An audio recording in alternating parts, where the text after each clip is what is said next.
into Season 3 I was hoping you would say that. of the Panel B podcast. Season 2, 1 episode long. 2. Was it 2? Yeah. 1, 2. I thought it was 1. 2. That's how you count to 2, Bucks. I'm trying to think what the second episode was. I think it was only 1. No, we did 2. All right, either way, it was our worst season because we basically did nothing. We had like 2 episodes, we said goodbye to Alex, and now we're back here for Season 3. Season 3 is going to be a lot more fruitful. We're going to have a lot more things to talk about. So. Well, yeah, we'll get to Julian in a second here. But Season 3, we're happy to be here. 2020, first show of 2020. Very happy to be here. We got a lot of NFL to talk about, obviously. Yep. Maybe a little Brady stuff we'll mix in there. And then you'll probably talk about basketball and, I don't know, at least some Reese's We do have or something. the College Football National Championship before the next pod. Right, of So course. we can touch on that. I'm so excited about that. It's, I mean, a pretty big game, even though you don't know anything about college football. But, Who's in it? Hawaii? Yeah, it's Hawaii versus South Africa? UMass. Oh, UMass. Okay. All right. I was getting my sports mixed up there. Okay, so wild card weekend. Let's dive into that very quickly. It was not good from a betting perspective. For most. Sportsbooks cleaned up. Yeah. It was absolutely wild. I mean, for me, I was huge on the Bills. They basically gave that game to the Texans on a silver platter. The second half implosion was remarkable because how good they looked during the first half of that game. Like, Josh Allen was hitting his targets. Devin Singletary was running, like, for his life. Like, he looked phenomenal. But they could not get away from going to Frank Gore, which was amazing to me because how good Singletary looked. And quite frankly, I feel like Frank Gore was one of the biggest reasons for them for not getting some of those drives done. Right. Throwing Gore out there in the second half for whatever reason. The Bills played it very safe. Right. And Which they they're all like, season now long. that we're up 16, we're going to hand it to Gore and just burn some clock. He's not going to fumble. And then it becomes, now that we're up 8, we're going to hand it to Frank Gore and hope he doesn't fumble. And they just kept doing that. But for me, it's really like, you talk about the narrative of Josh Allen in his first playoff game. Yep. That was the, Bills so great on the road against the spread all season. Houston not good at home against the spread all season. But they have a clutch Deshaun Watson who's played in big games, even going back to Clemson. Yep. Who's in the national championship game this year, Bucks, if you didn't know. Thank you. You have Watson, and then, the Bills get up 16-0, and it's like, I knew this whole Josh Allen crapping his pants in a playoff game wouldn't come into play. Then he's lateraling the ball while getting tackled at the 50-yard line with a minute left in the game like it is the last play of the game. Yeah. We must, and not even in need of a touchdown, just a game-winning field goal. Right. It's like we need a touchdown on this play, pure panic, throwing the ball backwards, hook shot out of bounds. Like, unbelievable. That's the most I've ever seen a player panic in a long time. Sure. I can't even remember another example of that level of panic from a player. And then the Bills stay in it the whole time until Watson makes a big play. He was eventually going to make a big play, and Houston gets the game, covers the 2.5 if you were patient and waited and got that number. Bills backers, hopefully you took the 3 and at least got out of it with a push. Because if you waited and took the 2.5, then that's just brutal. But, like, for me, you looked at Houston coming into this game as home favorites, 1-5 against the spread. Like, it was not a strong spot for them. The Bills just overall against the spread, I think they were like 8-5-1 coming into the game, something like that. Like, I know they were 6-1-1 on the road. Yes. And they ended 6-1-2 if you got the 3. So, still a great season on the road, but... So that didn't start off the week well. And then we get to that Vikings-Saints game. Like, that was like, to me, that was probably one of the bigger upsets in a long time. That was the backbreaker to my month and NFL season right there. Well, it was awful. I mean, if we're going in chronological order, you skip the Patriots-Titans game. Sure. Which I think that, so, yes, we didn't... I'm not going to pretend I didn't... We all saw that one kind of coming. Like, I would say, though, in terms of upset, I think the Vikings over the Saints was more shocking than the Titans over the Patriots. Oh, yeah. Which is why I skipped over that game, because coming into this game, the Patriots obviously were banged up. They hadn't looked good. We have this narrative that all of a sudden the Patriots come to the playoffs and they just click it and everything's great. This team was not built for that mentality. This team was not built for that narrative. So while it was, yes, shocking to see that they couldn't turn that, go to the next level in the playoffs, it felt more aligned with how they played essentially after the bye.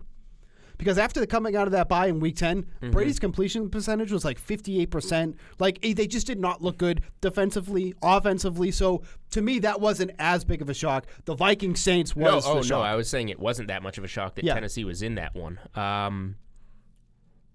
I'm selfish and talk about myself when we come to gambling. So that's why we're here. Historic bad beat for teasing the Patriots. I told you this. Yes. I didn't need. Did I want the Patriots to win? Yes. Did I need them to win? No. Because you can tease them to +1.5 or +2.5. It's a 14-13 game. It's about to be over. Brady, pick 6, chucking a little 3-yard dink when you need to go 99 yards for a touchdown. Right. Busts all the teasers out. Right. I was just like, you know what? This is how the Patriots season deserves to unfold. And just really quick, we've mentioned teaser a couple times here. Just give a quick rundown what a teaser is. I think that in terms of betting, you can do it with different numbers. The more general teaser is just taking 2 teams in the NFL and getting 6 points to play with on the spread or total on either side. So like one of my favorite things to do was tease the Buffalo Houston game. Yep. You could get it up to 49.5. Obviously, unders went 4-0 over the weekend. 10-2 streak for unders in the wild card game. Let's remember that for a year from now because that trend has been doing very well. Write that down. Take notes. We'll all forget it. Hammer overs come wild card weekend in 2021. But so I got the Patriots to. I had Bills under, which already hit, and then Patriots +1.5 crumbled. Saints to -1.5. The Saints were 13-3 against the spread this season on 6-point teasers. If you used them in teasers, I thought they were in a spectacular spot. Yeah, and that's the other thing too. That game also had the highest projected over/under, which makes sense. A lot of people if there was a game people were playing the over, I think it was that one. Oh, by far, because the Saints coming into that game, 37 points averaging over the last 5 games of the regular season, just absolutely tearing it apart with Drew Brees all season long, 30.8 points on the year. So if there was a game that's going to go over, that was the one. And we're going to halftime. I think they had kicked a couple field goals. Like it was. A mess. That was the worst I've seen Drew Brees play at home in ages. Yep. Can't even remember how long. That was props to the Vikings on a great game plan. I guess. But woof, Drew Brees. They didn't even have any corners. Like they're down their top 2 corners, and the corners they do have are having terrible seasons. And Brees just can't get the ball. He's lost his deep ball, but your bread and butter is just going 10, 12, 15 yards down the field to Michael Thomas, and they couldn't do that at all. And then we wrapped it up with the Eagles finally coming down. If you're relying on Josh McCown to get you further into the playoffs. I mean, once that and this game is that game showed the ideal use of live betting. Sure. I was kind of confused about that game. I was like, this is Carson Wentz's first playoff game. He's been waiting for this moment. Maybe he shows up at home. Just like how Seattle had the Beastquake and beat that Saints team when they had no business getting a playoff game. But they win the division. They get it at home. I'm thinking maybe the Eagles can do that. So I laid off that game. Didn't even make a play on it. And then you see Carson Wentz get concussed, and it's like, well, it doesn't look like he's going to return. Right. Seattle's -3.5 on the live line when he goes down. That was like my favorite spot of the weekend all of a sudden. And you don't even know about it until just – boom, it happens. You have to be ready to adjust. But I think that was one of the primary examples of just benefiting from live betting. Did you happen to see that photo of Wentz walking back to the locker room, and there was that man without a shirt on looking so perplexed, and he had like a massive chest tattoo of Sesame Street? Did you not see that? I mean, I've seen this guy. This guy's famous in Philly. His belly is he like a staple? Yeah. Oh. It's the Philly fanatic. And his belly button is the nose. I just banged the mic, sorry. Oh, I didn't realize that was like a guy. Oh, yeah. People know him. He goes around Philly, sports bars, sporting events with his shirt off, and everybody loves his tattoo with the Philly fanatic nose as his belly button. It just truly shows that you can be famous doing anything stupid. We need to stop trying to get these well-paying careers. You just act like a moron, and you will be famous. We got to start hamming it up. up. I've been acting like a moron forever. I'm waiting for my time. I know. Hello. Who wants to sign me? I'm here. We'll get there. All right. So wild card weekend. That's going to wrap it up there. Now the divisional round. Mm-hmm. Large spreads. Basically throughout the whole entire thing here. First game of the slate. Come out. Yes. First game of the slate, 49ers as of Wednesday afternoon. 7-point favorites over the Vikings. The Ravens, no surprise here, 9.5 favorites over the Titans. Chiefs, 9.5 favorites over the Texans, which I think that line has moved a little bit there. And Packers, only 4-point favorites over the Seahawks there. Initial thoughts? So I'm starting with Minnesota and San Francisco. This one was 6.5. Sharp money has been coming in on the 49ers, which, the public just saw Minnesota win that big game. You feel like maybe they're going to want to back the Vikings, especially at +7 here. Maybe some money line action. I just think this is where it ends for the Vikings. Like, we saw them kind of get the monkey off their back there. Kirk Cousins have that big game. Great game plan in New Orleans, but now Minnesota has to turn around, travel to San Francisco on the short week because this is the early game Saturday, and they just had the Sunday game, whereas San Francisco has been sitting back waiting since that division winner in Seattle.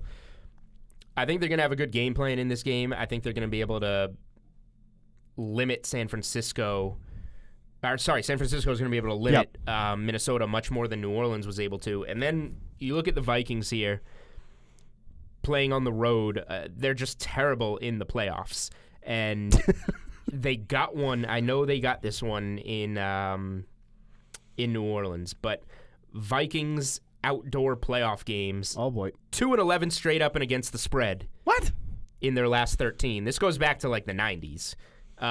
Both of those wins also came in Green Bay, so a divisional opponent that they're from, a stadium that they're familiar with. I just don't see it happening. I obviously didn't have a good outlook on Wild Card Weekend, but if you can get San Francisco under a touchdown, San Francisco, if they come back to 6.5, I really like this spot for them. I mean, we look at how much the Saints, obviously Drew Brees had their issues, but you've been able to throw against the Vikings all season long. Their secondary, like when you think of the Vikings, I think we still have this perception that they're a very good defensive team. They're not. Right. They're not that team anymore. And now we have San Francisco, all the weapons that they have there. I mean, George Kittle alone should be able to just trample over this team. And then we got the running back situation with Mostert has been playing well. Deebo Samuel has really kind of emerged as one of the most reliable receivers. I think Samuel's going to be the key to that game. So this line feels too low to me. I was actually surprised that of the 4 games, this is actually the second lowest out of all of them right now. So I think 49ers at -7. I love that one a lot there. Did you have anything else on this game? I guess the only cause for concern why you would want Minnesota is because Jimmy G's going to have to win this game potentially. Sure. And we haven't seen him do that on this type of stage yet. The run game should be okay. New Orleans did an okay job with it. But it's going to have to be Jimmy G throwing to Kittle, Samuel, Emmanuel Sanders, and winning this game. And that's just something we haven't seen yet. So that's my only cause for concern there. Titans and Ravens, I feel like, is a lot tougher than on the surface it looks. Obviously, the Ravens are tied with the Chiefs as the biggest favorites here at -9.5. But it feels like a big spread for two teams that, quite frankly, could be running the ball a lot. So, at least initially for me, 9.5 feels a little bit high for the Ravens. Like, I know that this offense has been clicking all season long. The Titans aren't going to give you much pushback defensively, but this could be like a slower paced game. 9.5 feels pretty large to me.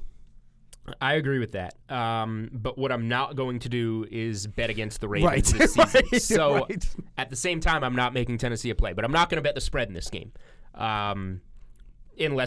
unless significant money comes in on Tennessee. But I would want it at like 6.5, and there's no way it's going to get there. So that's going to be out of play here. At the same time, I don't see Baltimore losing this game. I don't either. I really don't think it's going to happen. Tennessee's been great. What are they, 6-3 or 7-3? With Tannehill? With Tannehill. 7-3 during the regular season, so now I think it's 8-3 since with the playoffs. So, they're hot, but guess what? Baltimore's won 12 in a row. So I just don't see Baltimore losing this game. So if you are parlaying this weekend, here we go. I think Baltimore money line is a safe spot. If you're teasing this weekend, I think Baltimore minus 3.5 is even a safe spot. Okay. But yeah, I have no hot take on this game. I respect Tennessee. They're going to come to play. But I think Baltimore ultimately wins, and I have no play on the spread. Yeah, I agree with that. Under 46.5 kind of feels enticing too as well because, like I mentioned, these are two teams that are likely going to be running the ball more. So under 46.5 feels nice. I know. I don't want to bet it. I know. And unders have been hot in the postseason, and I get what you're saying. I'm just afraid to bet against Lamar Jackson throws for like 190 yards and 5 touchdowns. I know. Because remember, Tennessee, like the Patriots should have been able to move the ball better on Tennessee. Right. Absolutely. Throwing the ball, they should have been able to. Running the ball, they should have been able to. So Baltimore should carve this defense up. And Baltimore's defense isn't that great, so Tennessee's going to keep up a little bit. So yeah, I agree. This could be an overgame. One more thing. Here's a nugget I forgot about. Oh boy, here we go. Nuggets. About the Patriots game. Okay. This is unbelievable. Saturday's game was the first time ever since Bill Belichick has been coach of the Patriots that the Patriots have had 1st and goal from the 1-yard line and failed to score a touchdown. All games combined or just postseason? Ever. What?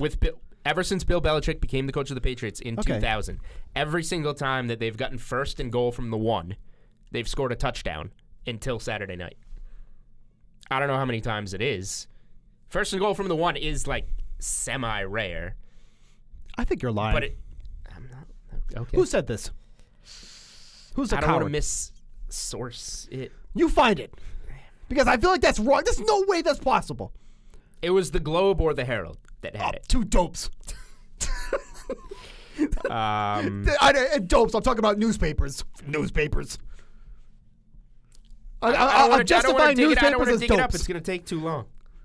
You know why? You know, they probably deleted it because they misinformed. Well, you can't delete newspapers. Yeah, I wish they could. Dopes. Somebody had it. It's in print in the Boston media. That doesn't mean anything. I'm not going to dig it up.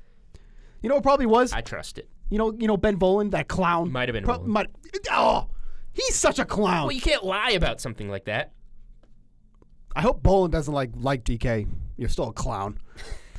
Texans and Chiefs. There goes a potential guest. Let me tell you, if he was going to be a guest on here, just like Brendan Glasheen, I'd just tell him to leave. We don't want you on the podcast. Get out. My take on the Patriots season is that Tom Brady saw one of Brendan Glasheen's Tom Brady videos and said, stop. I don't need these going all the way to the Super Bowl, and then lost to Miami and lost to the Titans just to get out. Right. I totally agree. As fast as possible. And let me tell you, all the viewers at home, if you don't know what we're talking about, keep it that way. Yeah. Okay. We're on to Sunday. Texans at Chiefs. Chiefs. Also tied for the biggest spread of the week. Chiefs 9.5 favorites here. Over under a 51, which is very high. I feel like I don't give the Texans any chance in this game again. And again, they should not have won that game against the Bills. That was handed to them. The Bills did everything in their power to what they normally do, let teams back into the game because they played too conservative. They start making mistakes. Josh Allen is not that quarterback that is ready yet to bring a team, to postseason glory. This is a much different team. You're not going to get those mistakes from Patrick Mahomes. You're not going to get those mistakes from Andy Reid and all them.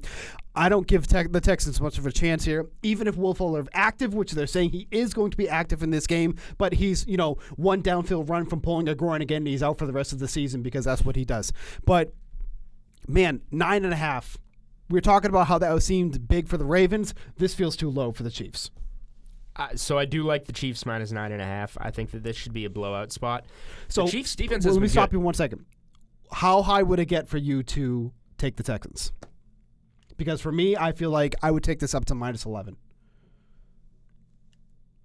Oh, yeah. Well, those are different questions. How high would I take the Chiefs at, or what would it take for me to take the Texans? Okay, what would it take for you to take the Texans? Plus 14.5. Okay, mark that. But that doesn't mean that I would take Kansas City up to minus 14. Fair. Okay. Like there's got to be your cushion there, like of 3 points maybe. Okay. So 11.5 to 14.5 is the no bet zone or whatever. Okay. For me to take Houston, it would have to be 14.5. Okay. Continue. Maybe 13.5. But Yeah, I mean, I don't see Kansas City losing this game. But the Saints have me terrified of these spots, and I think that the Saints are just going to be the outlier, the only big home upset of this postseason. I really feel that way, so I'm probably going to come back and go with a Baltimore Kansas City type of money line parlay. But there it is, folks. You can't keep me down. You heard it. You can't keep me down. By the time this weekend rolls around, I'll have lost my fear that the Saints have struck into me. The problem is it's only minus 190, so that's why I say you potentially tease them both down to minus 3.5, and you get better odds. Okay. So the other idea there is that if you're really confident in the 49ers, you just put them in, then it's minus 103, and you're right there at even money. Almost even money. That may be one of your best. God, I can never get it right. Heavy favorite money line favorites. No, parlay. Whatever. That might be one of your best ones. Odds-wise. See, that makes me just think it's a terrible bet. Because of what the odds come out to? No, because of what you think about it. Oh, okay. See, this is when you know that you have an issue. When you start blaming me for your gambling misfortunes. I'm not blaming you for my misfortune. I'm saying if you like it, it makes me scared to bet it. I've actually done better betting than you think. I just don't tell you because I don't want to rub it in your face because you're on such a horrible cold streak. I'm just saying it scares me that you like it. Over under. I'll probably play it. Okay, fine. Over under 51. I already mentioned that I think this is high. One of the biggest things for me. The problem is how many points are the Chiefs going to put up? So I'm okay with that, but this is where it comes down for me. And I've mentioned this on the Sweat, which we do, every week, and on Saturdays now for playoffs, for playoff football. So if you watch the Sweat, we're on Saturdays now. 51 points is a lot for against the Chiefs secondary that I keep mentioning is so good. The Chiefs secondary has been so good all season long, and now we have Deshaun Watson, who during the first half of that game was having issues with the Bills. Now you're going to get one that I think is probably even better. And the Texans aren't a strong team on the ground. They're not going to run the ball. That's where you are going to beat the Chiefs because they'll sell out against the run. But the Texans are not built for that. Maybe Carlos Hyde can have a good game here, but is it enough to beat the Chiefs? I don't think so. So for me, the 51, it's just, man, I feel like this should be like a 47-48. That's where I feel more comfortable. So, like I said, my only concern is with the Chiefs. So does that make it safer to look at either Houston under 20.5 points, team total, at minus 120. At the same time, you're leaving like 30 points on the board there. Are the Chiefs going to go over 30? They might not have to. It might be 24, 27, 28, and then grind it out. Oh, I think they go over 30, though. I think they go over 30. So you think the Chiefs go over 30 and the game hits the under? I honestly am struggling where Texans are going to get the points. Really. So then you're literally just saying that you should take the Houston team total under without saying it.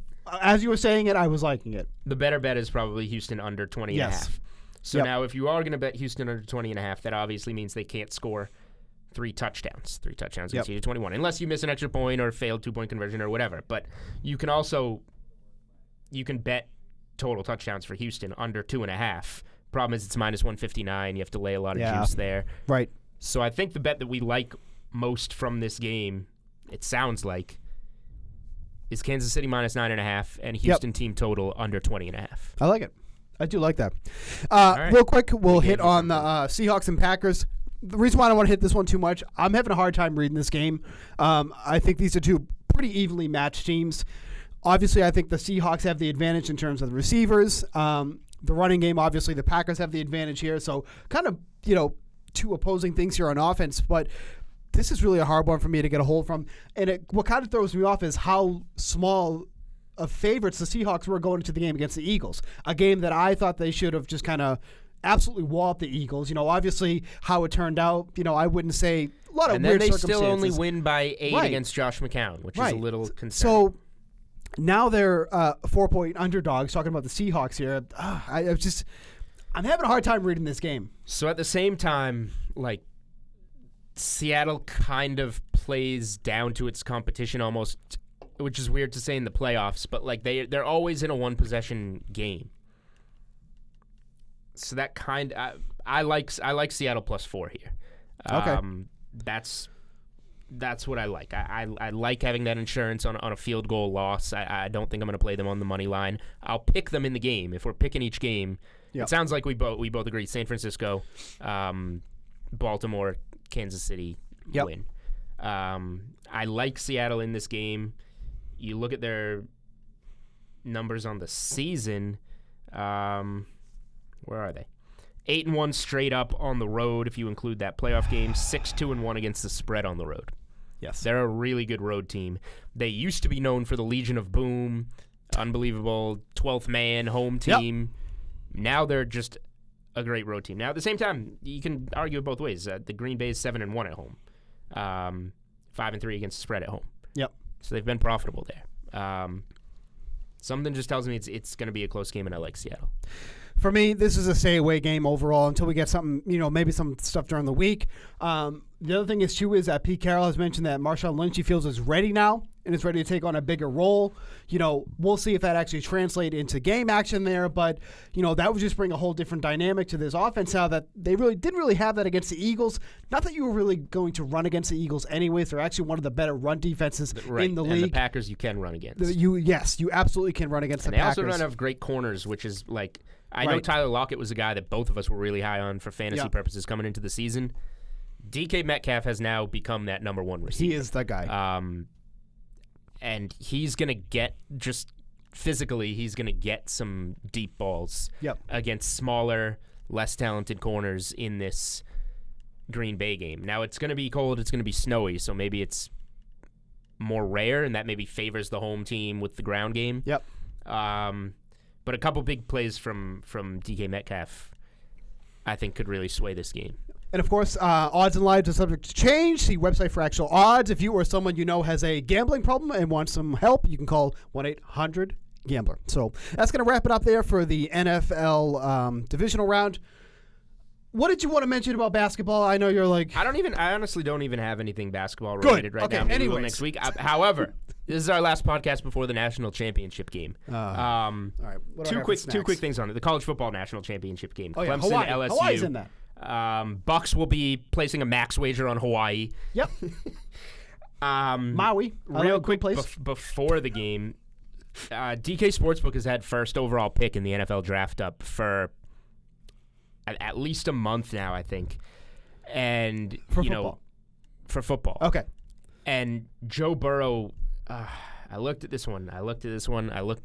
Joe Burrow was sitting there at minus 150 for the longest time. Yep. And I'm like, I don't want to sink money into it. You got to wait for the payout. It's only April. It's only a few months away, is what I should have said to myself. He is now minus 1,250 to be the number one overall pick. Where is it? Under what? NFL. Oh, NFL. And then just scroll all the way to the right to 2020 draft right next to team props. Okay. You can get Chase Young at plus 500. You can get Tua at plus 1,600. You can get Justin Herbert at plus 2,500, who is a fraud and is going to be the next Marcus Mariota and is going to suck in the NFL, the Oregon quarterback. It's a take right there. I hate that guy. He's going to be bad. Watch. How much money did he lose that you hate him that much? I did have Wisconsin in the Rose Bowl. However, I've had this take since far before then. Okay. Sure, he's a nice guy. I just saw his name and it sparked something. It's a trigger point. Yeah. I think Clemson wins this game. Okay. Against Hawaii. Yeah. Okay. Clemson, currently a 5.5-point dog, plus 163 on the money line. I'm not going to be betting the game because I have Clemson as a plus 300 future from before the season to win it all, so I'm just going to be riding that out. But take the Clemson points, especially if it's at 6. This is a huge overreaction to LSU just walloping Oklahoma. And we knew Clemson and Ohio State was going to be a close game because they're two very good, similar teams. Oklahoma was the team that didn't belong. Stop mocking me. And LSU dominated them. Joe Burrow had 8 touchdowns in that game. Like, that was LSU peaking. That's not going to happen again. The look-ahead lines before the college football playoff started was Clemson favored against LSU. And then Clemson goes out, grinds out a comeback victory over Ohio State. LSU lights it up, and then it opens at 6. That's an 8-point difference. You're getting a ton of value here on Clemson. I think they win the game outright. We'll find out on Monday night. That's all I got. How do you feel about the nice total? It's at 69. Very nice total. It's a lot of points, 69. Nice total. That's it? That's all you got? I'm not gonna bet it. Okay. You would. Clemson has a really good defense. Clemson has an underrated defense. Yep. But like last year's game against Alabama, this is me saying stay away from it. Okay. That's fine. I'm not even gonna get into it. Stay away. So you have nothing to say about basketball before we wrap it up? How about Anthony Davis? Oh, how about Brady? Where do you think Brady's going to go? What is Brady going to do? We did skip Brady, huh? We did skip Brady. We did need to talk about Tom Brady. Yeah, an Anthony Davis injury could turn into big news for the Lakers. Yeah, but that always happens. I think Tom Brady's going to be back in New England. It's going to take a lot of negotiating. It's going to take the right contract so that Brady feels valued, so that Belichick doesn't feel like he's overpaying a 40-whatever-year-old quarterback. It's going to take Brady also, finding out that the Patriots are going to have to invest in, offensive line and wide receiver. Some places have lines up on where Brady's going to go. I know that I've seen him at minus 200 to be the Patriots' Week 1 quarterback. Okay. We'll see if DK opens up odds on him. Yeah, we would like that. That would be cool. I think minus 200 to return is kind of a good bet. I know the hot take is for him to leave. Well, because that's the interesting one. Everybody who's not a New England fan wants to see that. So, what do you think? Well, so I don't believe the Chargers narrative at all. I don't see Brady playing under Anthony Lynn. Mm-hmm. That just doesn't make any sense to me. And the other thing is people saying, "Oh, Brady doesn't want to go, learn a new system." Oh, no. Brady is bringing Brady the system. Takes the system. You learn Brady's system. Or why not just fire Anthony Lynn and hire Josh McDaniels? That's not going to happen. Why not? The consensus on Josh McDaniels. So he had all these interviews lined up. Oh, I'm going to interview on this date. And then all of a sudden everyone's like, you know what? You can take the consensus and the narrative and throw it out the window if the package is, you get Tom Brady, you just have to do this with your coach. But Brady's stock couldn't be lower, right? He's coming off, would you say this is probably his worst season? It has to be close. Which one is it? It's one of them. I don't want to go into all those. I would have to look. Like there's a million. He's played a million seasons. He's had similar ones, comparative ones though. But Brady played well against the Titans. Yes. The receivers, it was freaking Sanu, Harry, Dorsett caught 4 of 16 targets. Right. Edelman dropped a ball that easily could have led to the game-winning drive that was right in his chest, wide open. Right. Conveniently enough, the guy that coaches those receivers just got the head coaching job for the New York Giants. Right. Go figure. But I thought Brady played a good game. It was the inability to stop Henry, the receivers, and his offensive line. The inability to just, if you pound it in on first and goal from the one, like you've done every other first and goal from the one in Bill Belichick's career in New England, you might win that game. We think. Up for debate. Per sources. But yeah, I think Brady does come back there. I think they need some work on the offensive line. They need some guards. They need some edge. This was the worst. You say Brady's worst season. This was the worst offensive line in a long time, and a huge downgrade from last year's offensive line that basically won them the Super Bowl with Sony Michel. 5 yards, 5 yards, 5 yards. You hand it off. That's how they got to the Super Bowl and won the Super Bowl. Right. And now that line stunk. So. We'll see if they reinvest there. So if you want to make some money, maybe DK can help us out here, get some odds up on. I love Brady in the minus 200 range to return. Obviously, you never want to lay, your minus 190s, your minus 200s, but also something like real that. Quick, you know what I made some money on this past weekend? What was that? Golden Globes. I did. I had Joaquin Phoenix as best actor in a drama, and he won. What were the odds? Minus 420. That is laying some juice. Hey, it's an automatic win. I knew it was going to happen. I knew it was going to happen. I don't have any time for that stuff. Have you seen that movie? I still haven't, but I heard it's coming out. I haven't been to the movie theater. It came out today. In freaking decades, but yeah, it's out. So I'll rent it on demand now. That's good. But if you had watched the movie, you probably would have put the money down on those odds. So there you go. Whatever. Bucks are pop culture, guys. Probably got Franken. If I didn't know that was a DK baseball shirt on under there, I would say that it's your pop culture Frankenstein shirt. You know what? To celebrate the win, I'm going to have to get a Joaquin Phoenix Joker shirt, and I'll wear it on the show. Celebrating a minus 420 win, you probably spend more on the T-shirt than you won. Right. Andrew Kashner. Hope. That's all we need. All right. That's about all we got. That's going to wrap it up for the debut of Season 3 of the Panel B podcast. Yeah. Season 4, who knows when that's going to start, but we're hoping Season 3 is probably going to be a lot of episodes. Yeah. We're back on track. It was the holidays. Right. Janko left us cold and dry to go sip on wine. Yeah, drunk. Now we're going to now we're going to start firing off some consistent episodes for you guys, hopefully win some money. That's what we like, and maybe even minus 420 Joaquin Phoenix. As long as Bucks is here to lay down minus 420 bets for you. I can't wait for you to lose one of these. Oh, wait. Don't start the music. Don't start the music. We are doing a WWE Royal Rumble preview. I'm putting it down right now. We're going to do it. I don't know anything about any of this, but yeah. Listen, we have to listen to your college BS with Hawaii and South Africa. We'll do Royal Rumble. Everybody is going to watch that game on Monday night. Everybody's going to watch the Royal Except Rumble. For you. So there's a tease. That's coming later this month. For Julian Edlow, I'm Steve Buchanan. Pop Culture Rules. We'll see you next week.